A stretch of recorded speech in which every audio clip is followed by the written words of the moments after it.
Vous avoir choisi. Vous êtes dans Politique Première qui reçoit ce dimanche le président de région Victorin Lurel, avec qui nous ferons le bilan de sa mandature. Il sera question de sa candidature à sa propre succession.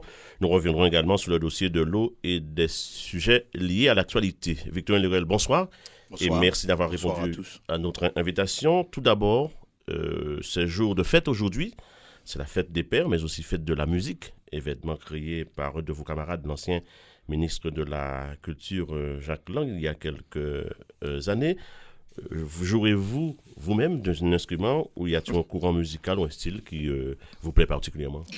Hélas, je crois avoir acheté 5 ou 6 instruments de musique. Et après 7 jours, lorsque j'ai vu que je ne pouvais pas jouer Zandoli Battini, pas Zandoli Battini, j'ai donné le tambour à mon frère Jean-Marie, qui est un grand chanteur de Gwoka, comme on sait. J'ai acheté un piano, et j'ai même eu la folie à l'époque d'acheter un piano avec eux. J'ai perdu les arts. Et j'avais une guitare. Après là aussi 7 jours, je n'arrivais pas à jouer. Si j'étais un charpentier, si tu t'appelais Marie, etc. Et avec guitare là, Roger Vine, toujours un autre frère, il est devenu professeur de musique classique. Il connaît bien entendu la musique traditionnelle. Je suis un bon mélomane. J'ai une belle discographie chez moi, mais je ne pratique pas. Et ça, c'est un tort. Et je dis à tous les jeunes, et c'est pourquoi on veut faire un conservatoire de musique avec une part de musique populaire pour que n'importe qui, hein, quel que soit son niveau, dès qu'il aime ça et qu'il a du talent, de vouloir venir là. C'est pourquoi nous soutenons les écoles municipales de musique. Je viens de voir Madame Nègre, qui fait du bon travail à Sainte-Rose. On va sauver cet institut-là. Oui. Tout à fait autre chose à présent. Le pays vit actuellement une période de sécheresse très rude, l'une des plus dures depuis une vingtaine d'années, d'après les spécialistes, avec pour conséquence la reprise des tours d'eau, même si ce n'est pas une compétence spécifique de la collectivité régionale. Que dit ou que peut faire l'élu, le responsable que vous êtes? On a déjà fait. Alors, avant, il y a une sécheresse exceptionnelle. J'ai été voir un peu en grande terre, mais aussi en basse terre. C'est l'ancien directeur de chambre qui parle là. Et j'ai demandé à mes services et à la chambre d'agriculture de nous faire remonter déjà un petit peu les constats pour voir comment faire la déclaration de catastrophe. Et puis, bien entendu, lorsqu'il y a une sécheresse comme celle-là, les tours d'eau qui se faisaient vont être encore plus difficiles, plus longs. De 9 heures, on passe à 24 heures. Alors, j'avais fait, la région n'a rien à voir dans ses compétences en matière d'eau, disons-le très clairement. Mais face à l'impéritie, à l'inertie, au blocage, aux échecs constatés depuis longtemps, et tout cela un peu sous la houlette du Conseil général de l'époque. J'avais pris une initiative à 2 reprises, et c'est cette initiative qui a débloqué un peu la situation. Sincèrement, je ne veux pas me tirer à moi la couverture, mais on s'était impliqué, on avait arrêté un plan de 22 millions. Aujourd'hui, c'est Josette Borrell qui a relancé la chose avec le concours de l'État et du conseil régional. J'ai accepté, la majorité du conseil régional, de faire un barrage. Un barrage qui coûtait à l'époque, lorsque le conseil général m'a refilé ça, 5 millions. C'est 31 millions sans aucune aide du conseil général, du conseil départemental, comme on dit. Bien sûr, il y a des subventions. Et j'ai entendu M. Losbar, pour le nommer, dire que s'il n'y a pas d'eau, c'est parce que la région n'a pas fait le barrage. Je n'oublierai jamais une réunion qui avait eu lieu à la résidence départementale. Lorsqu'on a demandé des dossiers, il y avait 6 caisses, il n'y avait rien dedans. Et donc, on a dû tout reprendre. Et même au moment où je vous parle, à Goyave, les rapports ne sont pas pacifiés avec les riverains. Pourtant, le marché est là, il a été octroyé. On devrait avoir commencé depuis plus d'une année. Plus d'une année, on aurait dû commencer. On a dû, là aussi, pacifier les rapports avec le vendeur du terrain, monsieur le métayer. Bref, on fait ça. Eh bien, on reste attentif. J'ai été voir Ségolène Royal, j'ai tous les textes et avec le préfet de région, un travail a été fait pour que l'ONEMA, qui est un peu l'office de l'eau de l'État, mettre quelque argent. On a arrêté un plan et j'y ai joué ma petite partition. Les gens ne le savent pas. J'avais une dingue pendant un dimanche, toute la journée, avec les services de la région, les services de l'État, et je rends hommage au préfet qui venait d'arriver.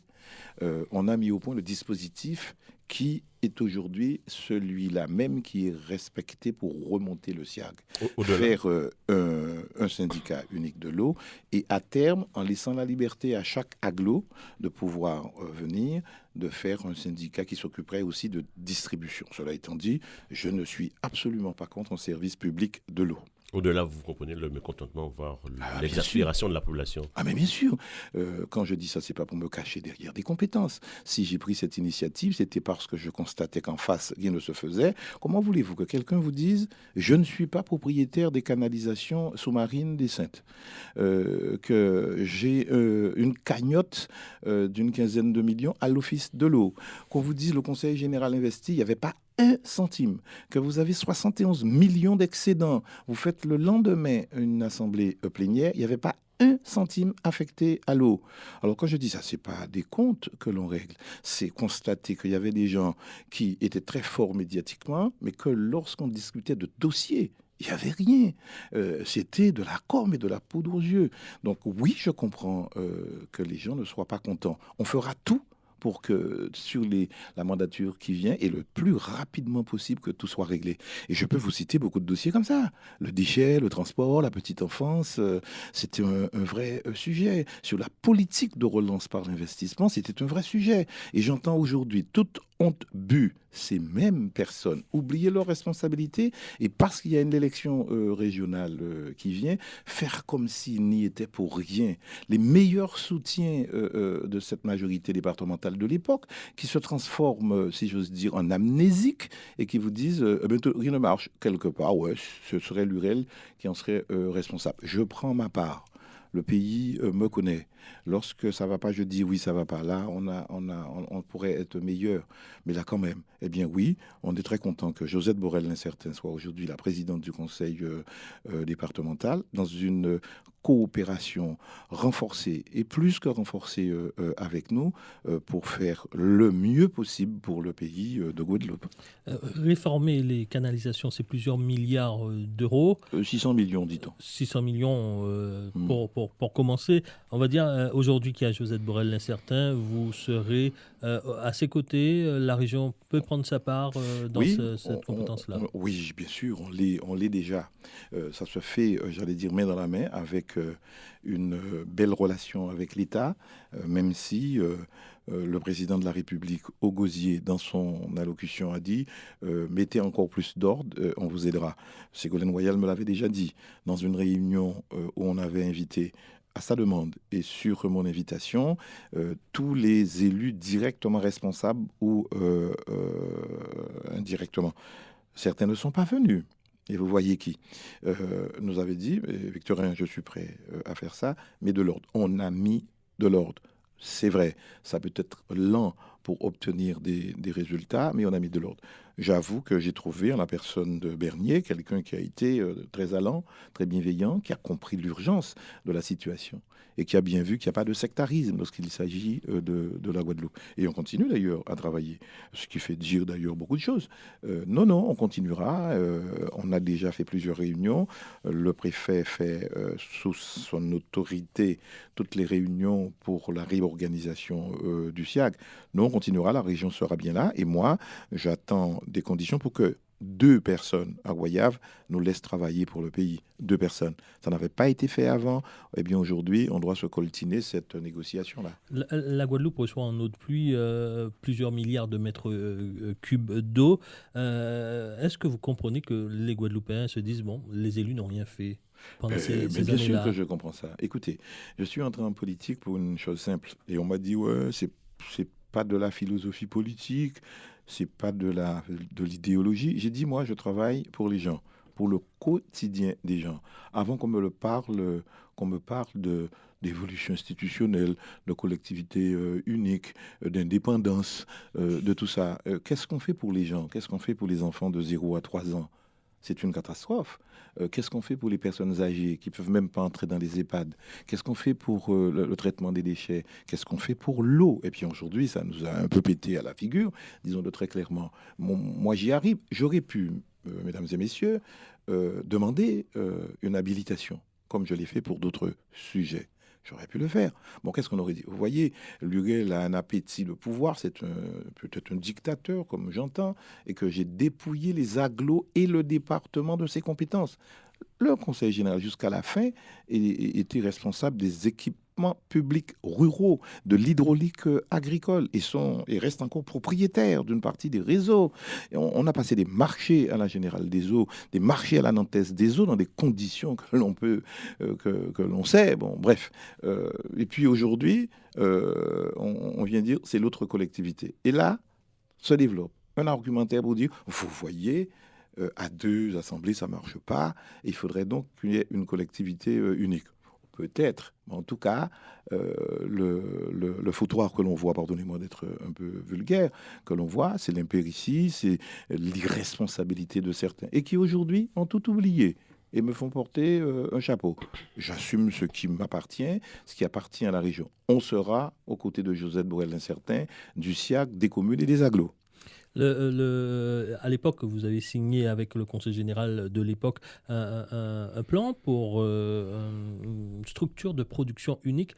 C'est un peu en ce moment pas unique. Il y a encore une régie qui subsiste dans le sud Mais Bastia. c'est toute la question de la pluralité des pouvoirs.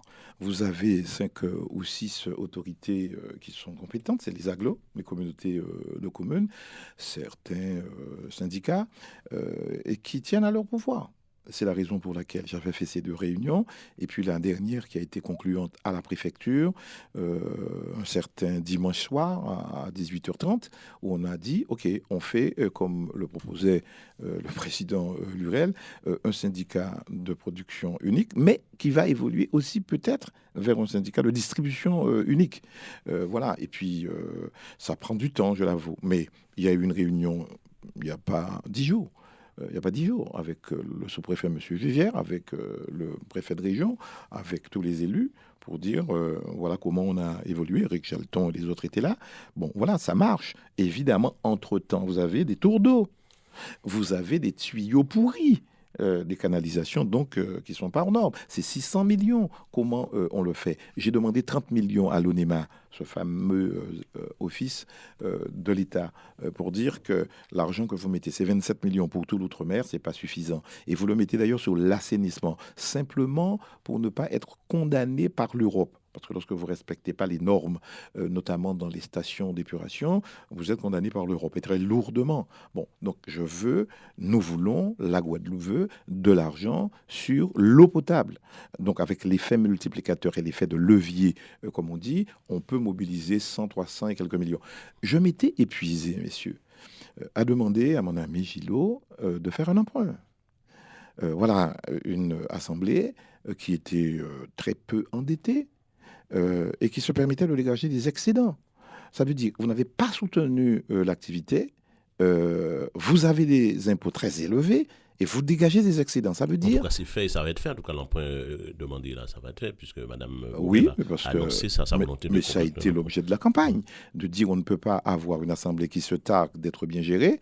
Et aujourd'hui, j'entends l'ancien président dire rien n'est possible, on ne peut même pas faire un emprunt. On ne sait pas à quoi c'est affecté. La pusillanimité, la frilosité et quelque part ce sentiment d'être détaché du réel. C'était ça qui caractérisait mon ami. Ça a bien marché jusqu'en 2011. Après, je n'ai pas compris l'évolution personnelle du responsable et de la majorité. Voilà, donc ça va se faire. On a les éléments. C'est vrai, ça prend du temps parce qu'on a trouvé une catastrophe, mais je peux vous dire, il y a de l'ardeur et il y a du volontarisme. La synergie tant réclamée, tant souhaitée entre les 2 collectivités sera désormais une réalité, on peut le dire. Les conditions sont plus favorables. Ça peut l'être sur l'eau, mais aussi d'autres dossiers. Ah oui, hier soir, j'étais avec Josette Borel-Incertain devant plus de 100 camarades de la Fédération socialiste pour installer Hilaire Bredet, le Conseil fédéral et le Bureau fédéral. On installera le secrétariat fédéral après. Nous évoquions ensemble, est-ce qu'on peut faire la remise des diplômes et des prix aux bacheliers?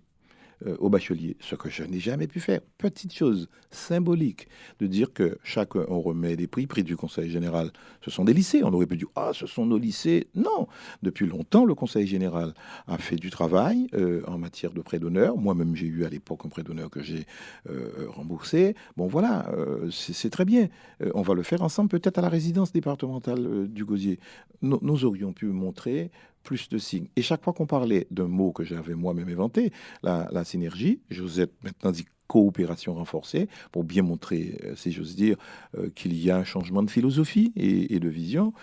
Chaque fois qu'il s'agissait de ça, de synergie, c'est la région qui payait. Savez-vous, monsieur Danican, que le département, j'arrondis, a 800 millions de budget, nous on a 450.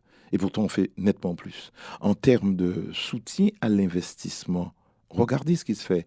Et moi, j'ai ici une étude, là voilà, je vais vous la remettre, d'Olivier Sudry, un grand économiste de métropole, qui a fait une étude comparative entre la Guadeloupe et la Martinique. Ça n'a rien à voir. Et quand j'entends ici ou là d'autres élus dire qu'il y a de gros chantiers, pour reprendre leurs termes, en Martinique, mais c'est que je t'invite, ces collègues-là, à lire un peu plus et à comprendre un peu les mécanismes économiques. La Guadeloupe a soutenu l'activité, la région Guadeloupe a soutenu l'activité. On a pratiqué ce qu'on appelle en termes techniques une politique contracyclique. Lorsque on prélevait 120 millions sur la Martinique, eh bien nous mettions 210 millions en plus pour soutenir l'activité, pour montrer la différence de dynamique économique. Et parce qu'il y a une élection régionale, on entend des gens qui ne s'intéressent pas vraiment aux choses de l'économie, si ce n'est de manière superficielle. Eh bien dire ça, eh bien je leur demande d'être un petit peu plus attentifs. Ce rapport d'Olivier Sudry, un économiste parisien, dit que la Martinique a un peu moins géré l'après-crise de 2009 et que la Guadeloupe a incité, en tout cas les collectivités, toutes les collectivités de Guadeloupe ont mieux géré. C'est un satisfecit pour vous, pour la politique locale ? C'est pas moi qui ai fait cette étude. Elle a été commandée par la CCI de Fort-de-France. Et quand j'entends hier le député maire de Bémao aller au congrès des SEM, des sociétés d'économie mixte à Fort-de-France, casser devant les Martiniquais du sucre sur le dos de la Guadeloupe, dit que rien ne marche, nous sommes une bande d'incompétents, il y a un seul compétent, ce serait peut-être lui, devant tous les Martiniquais qui, eux, se plaisaient à dire tout marche en Martinique, nous sommes heureux entre nous, nous avons de bons rapports, alors qu'ils vont s'opposer aux élections. Mais aller à l'extérieur, même si ce sont nos frères et nos sœurs, casser du sucre sur la Guadeloupe, dit que rien ne marche, uniquement pour peut-être pour croire que ça se fait pour sa petite gloriole personnelle, ce n'est pas rendre service au pays. C'est pas moi qui ai commandé cette étude. On la mettra à la disposition. Je crois que c'est déjà en ligne. On peut aller sur le site de la CCI de Fort-de-France. Nous-mêmes, on a mis quelques extraits. C'est pas nous qui l'avons commandé.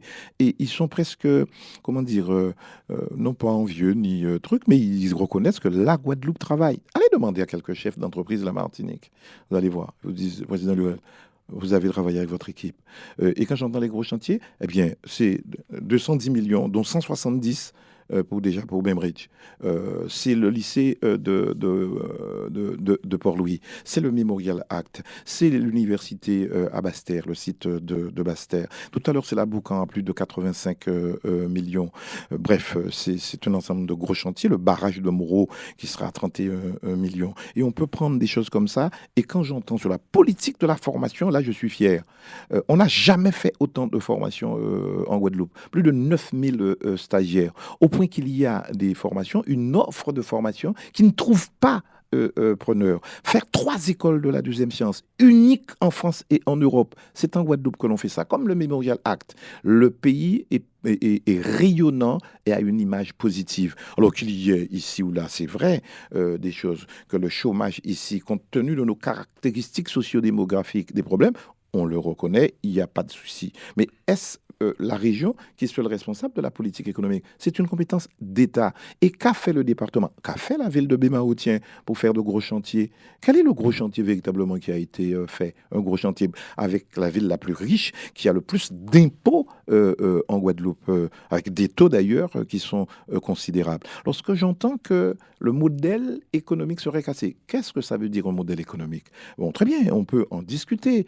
Nous, on est sur une trajectoire, on va accélérer, c'est la raison pour laquelle, eh bien, pour soutenir l'activité face à l'indifférence à l'époque du département, on a fait un emprunt supplémentaire de 150 millions d'euros. Et d'ailleurs, on le voit, on vient d'affecter des marchés justement sur la 2 fois 3 voies à BMAO. C'est des sommes considérables, c'est plus de 30 millions. Voilà. Il y a aussi le rapport de l'INSEE qui est sorti la semaine dernière qui dit que l'outre-mer, mais la Guadeloupe s'installe dans la crise et que la crise est difficile. C'est une crise profonde, oui. C'est une crise profonde. C'est la plus grande crise que le monde ait connue, peut-être plus dure, plus difficile que celle de 1929. Je suis d'abord un économiste de formation, c'est dur. Et donc la Guadeloupe, comme tout autre pays, subit. Quel est le problème? Regardez dans l'Hexagone. François Hollande tente de faire comprendre à la France que pour se guérir, il faut se traiter. Et parfois, c'est douloureux. Eh bien, malgré le fait que nous soyons mieux traités que les Grecs, et Dieu merci, que les Italiens, que les Portugais, que les Anglais, ils ont fait un effort considérable pour retrouver, si j'ose dire, un excédent primaire. Bon, eh bien, on le fait en préservant les fondamentaux, si j'ose dire, du modèle français, notamment du modèle social français. Mais les gens protestent. Les résultats ne sont pas encore là. C'est douloureux. Mais la Guadeloupe n'échappe pas, si j'ose dire, à cette dynamique-là. Et bien, si nous n'avions pas été là, avec une politique de soutien, une politique de relance, une politique contracyclique, je peux vous dire, on se serait approfondi. Savez-vous que entre 2009, Olivier Sudry le dit, et 2012, le chômage a moins augmenté ici en Guadeloupe qu'ailleurs, que partout ailleurs en France. Évidemment, évidemment, l'IEDOM parle de l'an dernier, alors que le frémissement est déjà là, la croissance est déjà là au niveau national, mais ici aussi. Mais ce n'est pas enregistré encore dans leurs statistiques. Oui, c'est difficile, mais je dis que nous avons joué un rôle d'amortisseur de la crise. Je voulais à l'époque être 32 avec les communes. Qui aide les communes ? Unique en France de voir une région avec moins de 500 millions, 450 millions à peu près en réel. Allez voir des communes dire pour votre liberté, pour la stabilité et vos prévisions budgétaires. La région passe contrat avec vous sur 6 ans, de 2015 jusqu'à 2021. Chaque année, j'étais à Vieux-Fort pour ça, chaque année, sans vouloir quémander ni mettre un genou à terre, vous saurez ce à quoi vous pouvez vous attendre et ce qu'il sera attribué à votre collectivité. Du jamais vu. C'est de la liberté donnée aux élus, quel que soit leur bord politique. Et ici même récemment, j'ai dit à Mme Panchard, faut pas dire ce que vous dites. Je vous ai jamais dit que je viens pas à Basse-Terre. J'entends M. Losbar protester. J'ai, moi, des fiches que j'ai ici que je peux vous remettre, qui sont considérables. Bon, il vient de m'écrire sur du confortement parasismique. Je répondrai positivement quand je peux. Mais je ne vois pas le souci de faire des polémiques préélectorales en oubliant qu'ils sont responsables aussi de ce que eux-mêmes ils qualifient de catastrophe. Et ce n'est pas le cas. Justement, en décembre prochain, il y aura le rendez-vous très attendu des élections régionales. Vous serez vous-même candidat à votre propre succession. D'autres candidats tête de liste se sont fait connaître. Jean-Marie Nomertin de Combat-Ouvrier très tôt a déclaré sa candidature. Mélina Seymour d'Ambition Guadeloupe la semaine dernière. Harry Chalus a confirmé qu'il sera de la bataille. Le Front National pourrait être également candidat. La bataille s'annonce comment selon vous? En termes de liste, je pense qu'il y a eu un aura un petit peu moins qu'en 2010. Il y en avait, je crois, 9, 9. On a été élus au premier tour. Là, il pourra y avoir 5 ou 6 listes, je pense. Plus c'est plus, bon, c'est qu'il y a de l'appétit. En tout cas, en termes de tonalité, c'est féroce. C'est même cruel. Et celui qui vous parle, on sait quelque chose. Il n'y a pas de programme, il n'y a pas de vision. Donc on s'attaque à l'homme que je suis, à ma personnalité. Je serai le pire et le pied-fait dictateur de la Guadeloupe, à vouloir l'hégémonie, à dominer tout le monde. J'ai dit simplement, tous nous aimons notre pays. Dans la démocratie, il faut qu'il y ait des candidats. Ce que j'ai entendu, c'était chronique d'une candidature annoncée pour le député maire de BMAO. C'est bon pour la démocratie. J'aime mon pays. Mais je n'aime pas dire de manière démagogique et populiste que j'aime le pays en haussant le ton, en le disant haut et fort, avec effet de menton et de manche, pour faire croire qu'on a de la volonté. Il faut effectivement du volontarisme, il faut de la volonté, il faut de la rigueur. Et lorsque ça ne va pas, c'est pas rendre service au peuple de Guadeloupe que de faire croire, parce que je donne 3 tapes dans le dos, que je rigole de manière un peu grasse et boulevardière, qu'on aime le pays. Non, il faut de la rigueur. On vient de m'infliger une grève à Route de Guadeloupe. alors que j'ai négocié avec un syndicat. Ça s'est très très bien passé avec la CGTG, qui m'avait fait un préavis de grève. Bon, on a négocié pratiquement une journée. Tout à l'heure, je les vois en vous quittant. Non, l'UGTG m'a collé une grève sans préavis, parce que je n'aurais pas répondu à un courrier un peu combinatoire envoyé le 7 mai. C'est vrai que je n'avais pas vu, mes services de route de Guadeloupe ne m'avaient pas fait voir ça comme il convenait. Bon, quel est le problème? Vous me relancez, président vous a demandé un rendez-vous syndical. Je respecte les syndicats et les travailleurs, mais je demande à ce qu'on respecte les formes. Le pays a besoin de rigueur. Non pas d'autoritarisme, mais de l'autorité, bienveillante, mais de l'autorité. Je négocierai dans les conditions imposées par les textes. Sur les régionales, vous avez perdu 2 alliés de bras, pourrais-je dire, Alain Chalus et Jacques Gillot, mais vous récupérez au passage Éric Jalton et c'est du Cornet. Vous ne perdez pas au change? Je ne fais pas ce type de calcul ni de balance. J'avais été candidat dans les conditions que vous savez en 2010. J'ai été élu, je crois pouvoir le dire, de belle manière. Ça fait un moment que je travaille avec Éric Jalton, un moment avec Carabin, un moment avec un certain nombre de personnes. Écoutez, sur 32 communes, on a, je crois, plus d'une vingtaine de communes. On doit avoir 22 ou 23 communes qui soutiennent la majorité régionale. On le verra très bientôt. J'ai déjà une quinzaine de comités de soutien. Je ne fais pas de vagues, je ne fais pas de chichi et à vouloir faire de la mousse médiatique. Mais on a le sentiment que la population comprend, soutient, quelquefois et souvent même approuve, mais qu'il y a beaucoup à faire. On verra ce que décidera l'électorat. Mais je pars, c'est vrai, investi par la Fédération socialiste, fort des alliés que sont le PPDG, le mouvement du phare de Sainte-Anne, de Christian Baptiste, de la frappe des Abîmes, avec Gabriel Louis Carabin, Et puis, avec aussi, Delta, là-haut, qui a voulu faire dans une alliance, dans une union pour le Nord-Grande-Terre avec d'autres maires. Bon, voilà, on y va confiant. et puis il y a aussi justement Voilà. Harry Dumel, ici même chez nous, Harry Duremel, a réaffirmé sa confiance. les Verts. Donc, c'est Oui. de nature à Puis un élu qui a fait un excellent travail à la tête de sa commission, qui est une sorte de vigie sur tout ce qui concerne la transition énergétique. Vous prenez quelqu'un comme Audrey Cornano, qui a fait un travail extraordinaire et qui est devenu un spécialiste reconnu sur tout ce qui est le numérique, sur tout ce qui sont les réseaux, très haut débit. Il conduit un chantier considérable pour l'attractivité du pays. 155 millions, et c'est pas Il aura encore peut-être un choix actualisé. difficile. Hein, lui, hein. Il a choisi, je peux le dire, il m'autorise d'ailleurs de le dire, il a choisi de rester avec cette majorité au sein de laquelle il travaille. Il était avec moi à Vieux-Fort hier, à faire un contrat de développement durable à Vieux-Fort. Je peux vous dire, il y aura quelques surprises à Bémao. Je peux vous le dire. Puisque De quelle nature? maintenant, on n'est plus dans le consensuel un peu démagogique, dans le populisme avéré. Là, maintenant, on est dans le clivant. Et pour certains, c'est ça leur truc, dans le crispant. Lorsque vous faites une déclaration de candidature et que vous dites j'ai les guerriers, ça veut dire quoi? Il faut décoder. Il faut analyser. Les mots veulent dire quelque chose, ont un sens. Ça veut dire qu'en démocratie, c'est la guerre. Ce sont des guerriers qui vont faire la guerre.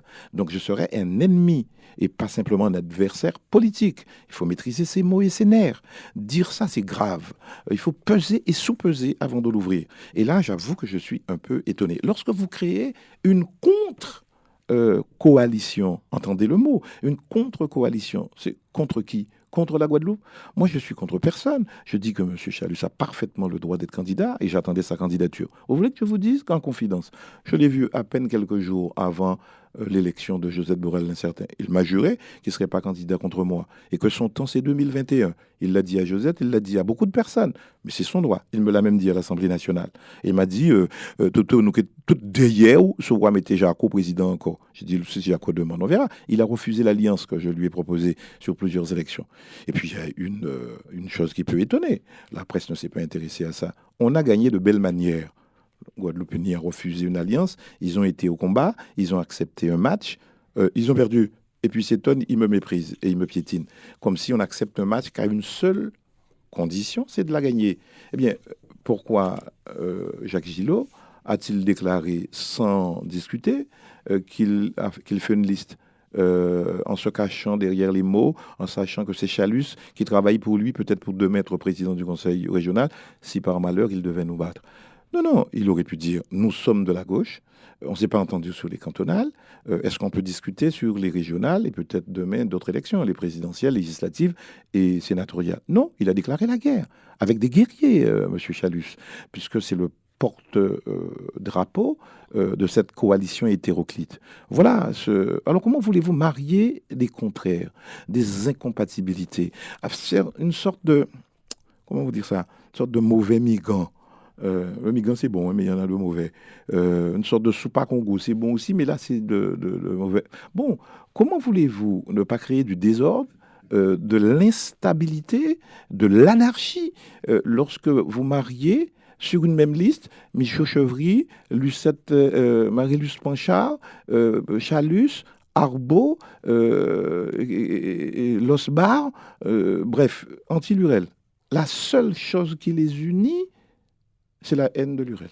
Tout sauf Lurel. J'ai un bilan, il est bon.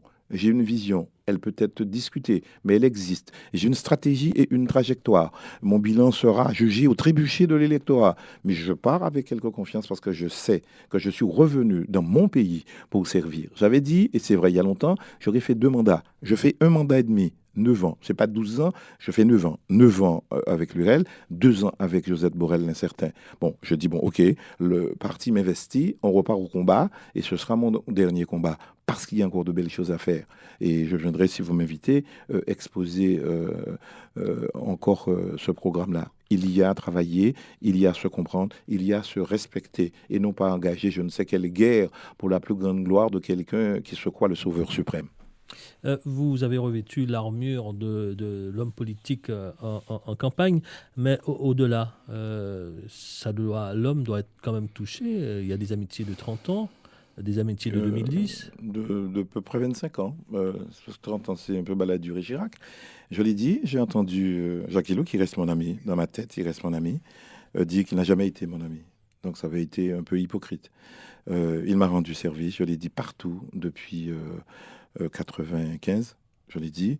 Je crois pouvoir dire ici, devant et à la face des Guadeloupéens, et devant ma conscience, je ne peux pas dire devant Dieu, j'ai rendu service à mon ami Gillot, et plus d'une centaine de fois.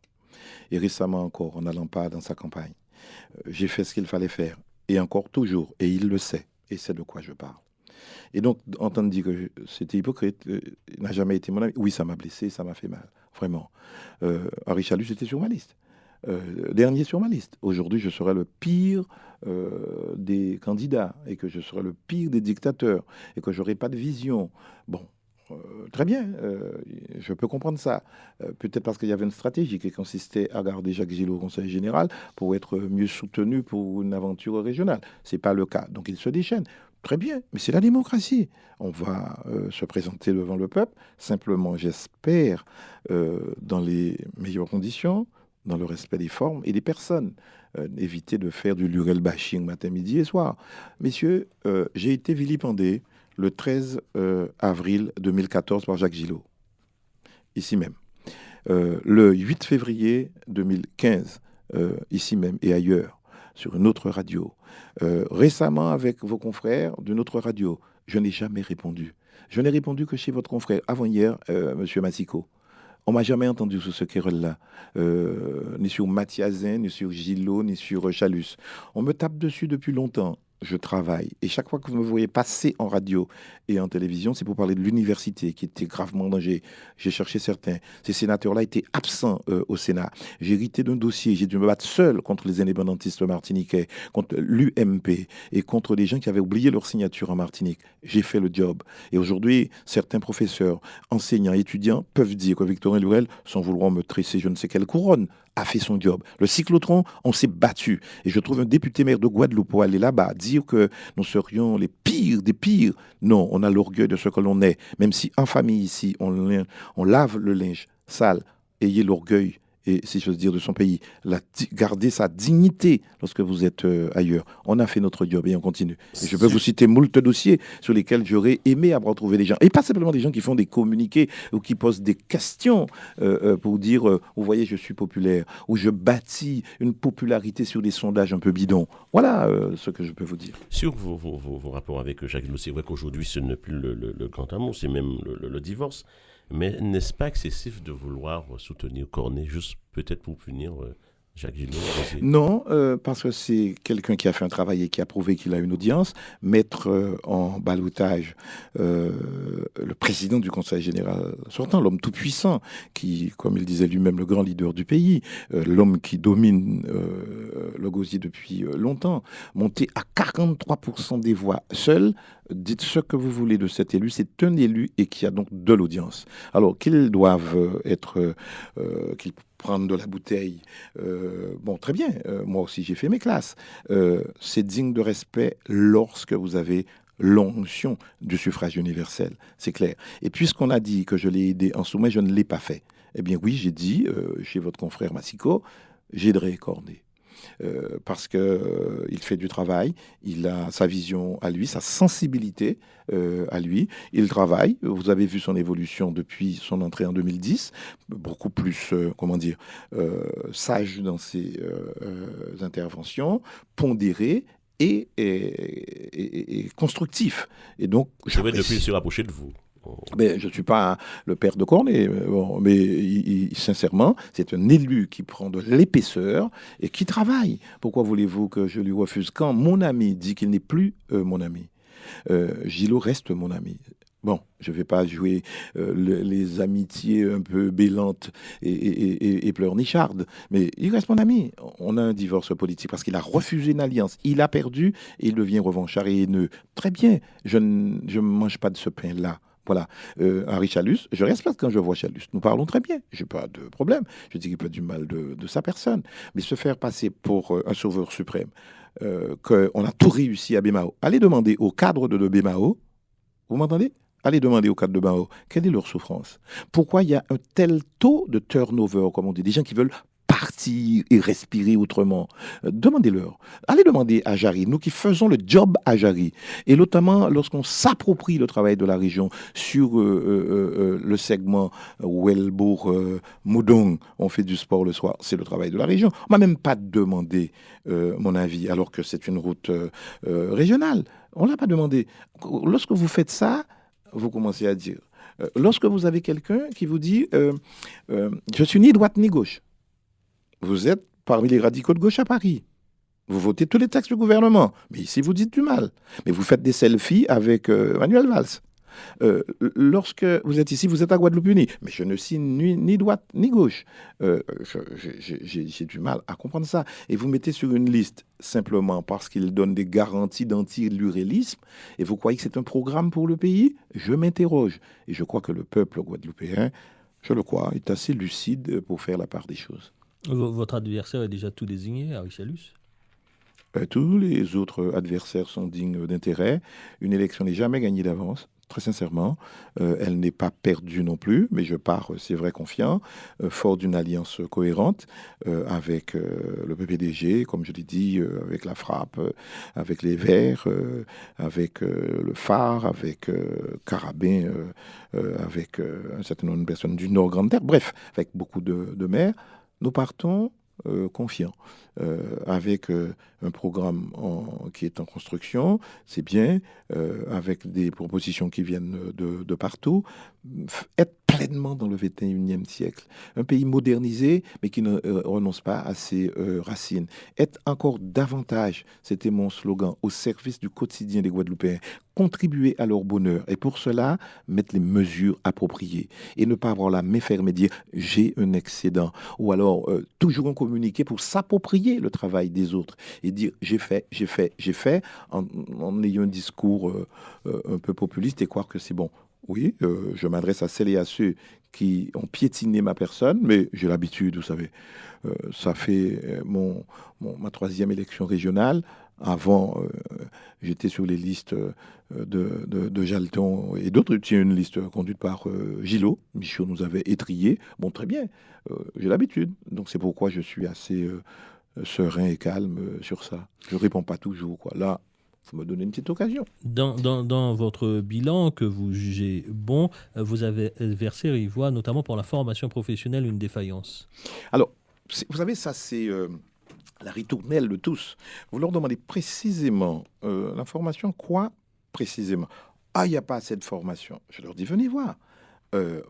On m'a refilé une chose qui était en déconfiture, l'AFPA. Parce qu'il y avait une cogestion que personne ne maîtrisait. On demandait 14 millions, on était en faillite à l'époque, laissé par Lucette Michaud-Chevry. On n'a pas soutenu ça. On a remonté le CRFP. Aujourd'hui, Guadeloupe Formation. Et ça marche. On a là 56 millions de données. Sur l'apprentissage, je crois 22 millions. Sans compter tout ce qu'on fait en mobilité. On a 3 écoles de la deuxième chance. On a des chèques qualification. Dans les lycées, je ne parle pas de ça, mais c'est aussi quand même de la formation. On fait des stages de formation qui ne trouvent même pas preneur. Même pas. Et on va installer des espaces numériques, des incubateurs de start-up.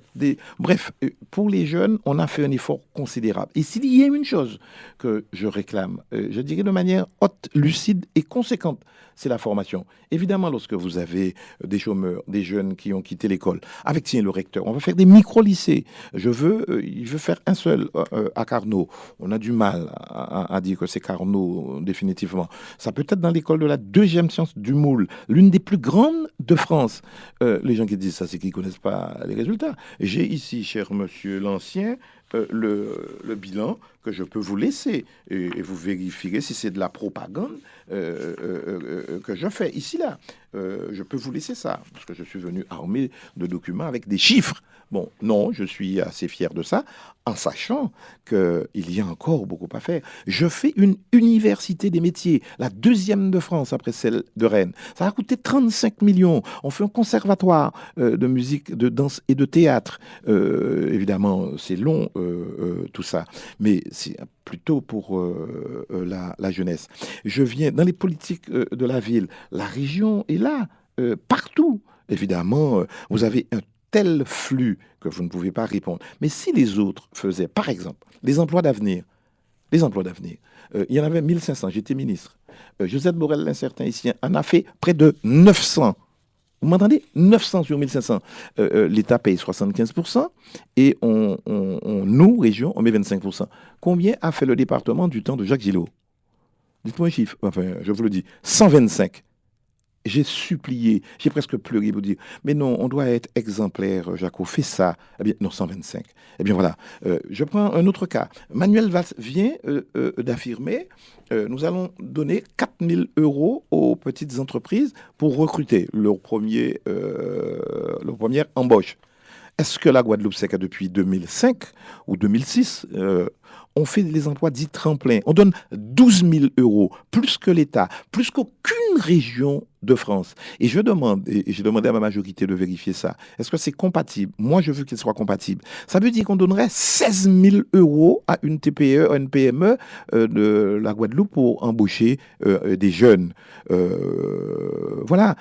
Moi, j'aimerais qu'on le sache. Bon, je n'ai pas fait beaucoup de publicité, mais ça existe. Vous allez sur le site de la région, vous allez voir ça. Mais comment voulez-vous qu'un candidat aille et dise, moi, monsieur, nous pas aimer, monsieur, mais t'es bon quand même. Faut nous dire pourquoi travail. Non, faut tout vont t'as dit. De dire la formation pas bon. Si le chômage a augmenté, c'est un qui l'urel. Si pas ni de l'eau, c'est l'urel. Si plan de transport en commun, si la canne mal coupée, bon, c'est l'urel. Bon, bien sûr, je prends ma part. Mais je crois sincèrement avoir un bon bilan. Il reste à faire, on fera. Il y a un dossier sur lequel vous êtes monté au créneau, le cyclotron, qui pouvait peut-être politiquement être un enjeu.